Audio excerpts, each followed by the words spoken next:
Quelle est la source d'acquisition qui sera la plus pratique, la plus idéale pour d'acquisition de trafic pour son e-commerce? Bonjour à tous et bienvenue sur cette vidéo YouTube dans laquelle on va parler des sources d'acquisition de trafic pour son e-commerce, car c'est effectivement un sujet assez vaste qui revient régulièrement. Beaucoup de personnes qui se lancent en e-commerce ne savent pas forcément de quelle manière aborder l'acquisition de trafic, ne savent pas s'ils doivent commencer par de la pub sur Facebook, ne savent pas s'ils doivent commencer par faire de l'organique. Dans cette vidéo, on va essayer de lister un petit peu les différentes options qui s'offrent à vous pour que vous puissiez y voir un petit peu plus clair et voir du coup, selon votre budget, selon vos ressources, selon votre stratégie et vos ambitions, quelle est la source d'acquisition qui sera la plus pratique, la plus idéale pour vous. Mais je vais d'abord commencer par me présenter très rapidement. Moi, c'est Hugo, j'ai 25 ans, je fais de l'entrepreneuriat depuis 5 ans, notamment dans le e-commerce. Je vis à Paris avec mon équipe, on a plusieurs sites e-commerce qu'on fait tourner. En 2023, on a fait 1,5 million sur notre boutique la plus performante. Et donc, on a également une agence web avec laquelle on travaille, on accompagne des clients dans la réalisation de leurs projets e-commerce. Mais rentrons tout de suite du coup dans le vif du sujet, en parlant directement de la première source d'acquisition qui est sans doute l'une des plus connues. Il s'agit du SEO. Il est en fait question de référencer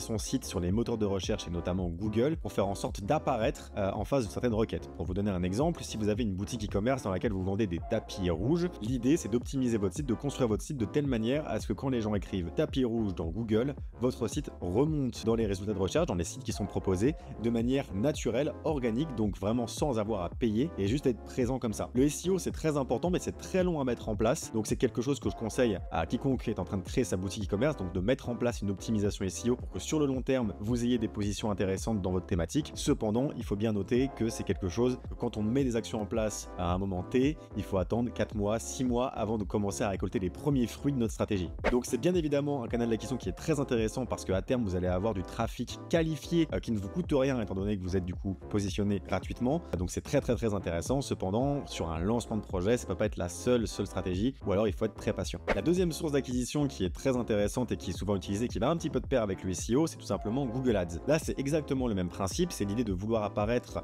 sur certaines requêtes que les utilisateurs vont taper sur Google, donc toujours dans notre exemple tapis rouge, sauf que vous allez payer la régie publicitaire Google pour faire en sorte que votre site, vos liens apparaissent en premier dans les moteurs de recherche. Donc pour notre exemple, si les gens écrivent tapis rouge, ils verront du coup soit en des petites vignettes, ce qu'on appelle le Google Shopping, avec du coup du choix, il y a tous les vendeurs qui font de la pub et donc qui pourront tomber sur votre site, ou tout simplement dans les posts sponsorisés juste en dessous, vous allez voir du coup un lien classique, un lien normal comme si vous faisiez une recherche traditionnelle, sauf qu'il y a écrit sponsorisé au-dessus. Donc ça signifie que vous êtes en train de payer du coup pour apparaître en premier sur ces mots-clés. Donc Google Ads c'est très intéressant. Là on peut parler effectivement d'une stratégie d'un canal d'acquisition de lancement, car vous pouvez très bien du coup construire votre projet et lancer du coup une stratégie d'acquisition avec Google Ads et avoir vos ventes, enfin vos premières ventes dès le lendemain. Donc c'est vraiment un outil qui peut être très intéressant. Ça permet d'avoir du trafic très qualifié parce qu'effectivement avec Google Ads vous allez quand même du coup mettre vos pubs en face de personnes qui ont des recherches bien précises. Encore une fois, pour l'exemple du tapis rouge, si quelqu'un cherche un tapis rouge et qu'il écrit donc tapis rouge et qu'il tombe sur votre site et vous vendez des tapis rouges, on est bien d'accord que cette personne a priori est au bon endroit.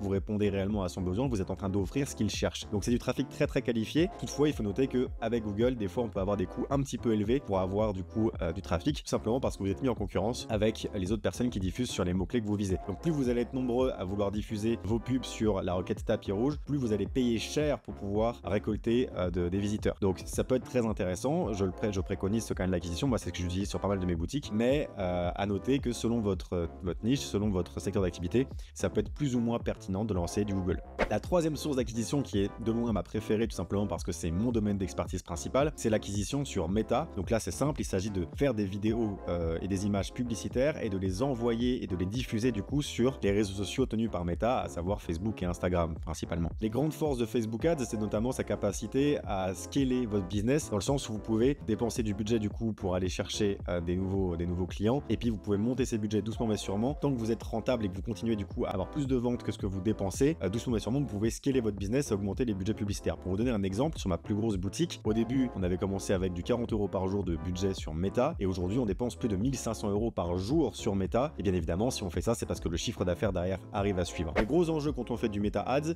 c'est tout simplement d'être en capacité de produire beaucoup de contenu publicitaire, donc des vidéos et des images, pour alimenter vos campagnes publicitaires avec des nouveaux visuels régulièrement. Il y a également un gros travail d'analyse pour analyser un petit peu du coup les différents résultats qu'on obtient sur nos campagnes et prendre des décisions qui sont cohérentes par rapport à ce qu'on obtient. C'est pas évident de stabiliser une acquisition sur Meta, par contre c'est ce qui est selon moi le plus fort sur le long terme. Quand vous arrivez à stabiliser un compte Meta et que vous arrivez à être rentable sur Meta plusieurs jours de suite, généralement vous avez trouvé la recette. Je vous donne encore une fois un exemple, moi ma boutique principale a des pubs qui tournent sur Meta depuis plus de 3 ans sans interruption et on est rentable tous les jours jours que Dieu fait. Donc c'est pour vous dire un petit peu à quel point le truc Facebook Ads peut être une machine très puissante quand elle est bien utilisée. La quatrième source d'acquisition dont j'aimerais vous parler, c'est tout simplement le marketing d'influence. Le marketing d'influence, c'est pareil, c'est quelque chose qui peut être très puissant quand c'est bien fait. L'idée est simple, c'est de contacter du coup des personnalités, des influenceurs, des gens qui ont une notoriété et de faire un partenariat avec eux pour qu'ils puissent du coup parler de vous en échange d'une rémunération ou d'un produit. Il y a différentes manières de faire. Vous pouvez aller chercher des gros influenceurs en mettant un gros billet sur la table pour qu'ils parlent de votre service ou de votre produit, mais vous pouvez également tout simplement aller voir des plus petits influenceurs, des micros influenceurs, leur faire juste un cadeau avec le produit pour qu'ils fassent une story et qu'ils parlent de vous. En bref, il y a plein de façons de le faire.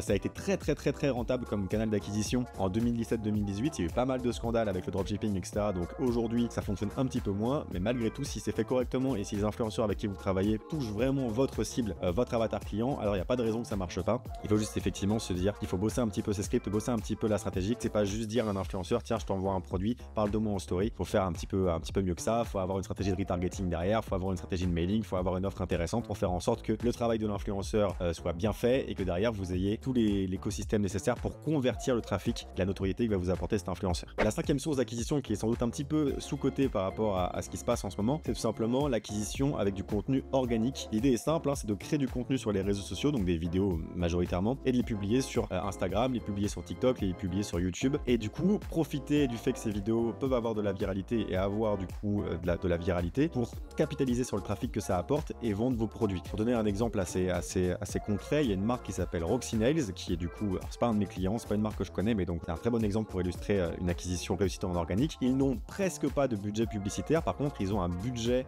création de vidéos à destination de TikTok pour justement avoir de la viralité. En fait, ce qu'ils font, c'est qu'ils publient tous les jours des vidéos sur TikTok, toujours avec des constructions de vidéos qui correspondent aux trends de TikTok, qui correspondent à la patte graphique de TikTok, en bref, pour bien fit avec le réseau social. Donc ils font des choses qui fonctionnent sur le réseau social et ils adaptent ça pour que ça soit cohérent avec leurs produits. Et typiquement, ils font 200 000, 300 000, 400 000 vues sur chacune des vidéos qu'ils postent, et donc ils ont de l'acquisition de trafic uniquement avec ça, donc uniquement de manière organique. Alors bien évidemment, c'est pas évident de pouvoir produire autant de vidéos, ça coûte sans doute un budget quand vous le faites pas vous-même. Pour autant, c'est une stratégie qui est vraiment intéressante, notamment quand on commence avec peu de budget, qu'on veut juste consacrer du temps, de bosser du coup sur du contenu organique, donc de créer un ensemble de vidéos à publier sur les réseaux sociaux, donc des vidéos qui mettent en scène vos produits et votre service, tout en adéquation avec les trends et les choses qui fonctionnent sur les réseaux sociaux. Et voilà, c'est déjà la fin de cette vidéo, j'espère qu'elle vous a plu. On a vu du coup les 5 canaux d'acquisition les plus utilisés en ce moment en 2024. C'est principalement les canaux que moi j'utilise au quotidien et je ne peux que vous les recommander. Bien évidemment, il faudrait aller un peu plus dans le détail sur chacun de ces canaux-là pour pouvoir bien comprendre quels sont leurs enjeux, quels sont les impératifs et les utiliser correctement. Si jamais vous avez envie de gagner une heure de coaching, sachez que je fais gagner une heure de coaching à chacune des vidéos YouTube que je sors, donc il vous suffit d'écrire finalement dans la description je veux être coaché, et si vous êtes tiré au sort, on vous contactera directement via YouTube. Si vous avez aimé cette vidéo, je vous invite bien sûr à la liker, à la commenter et à vous abonner. Vous pouvez également bien entendu me suivre sur les réseaux sociaux, donc sur Instagram et sur la deuxième chaîne YouTube Hors des Clous sur laquelle on publie un podcast. Et moi je vous dis du coup à la prochaine.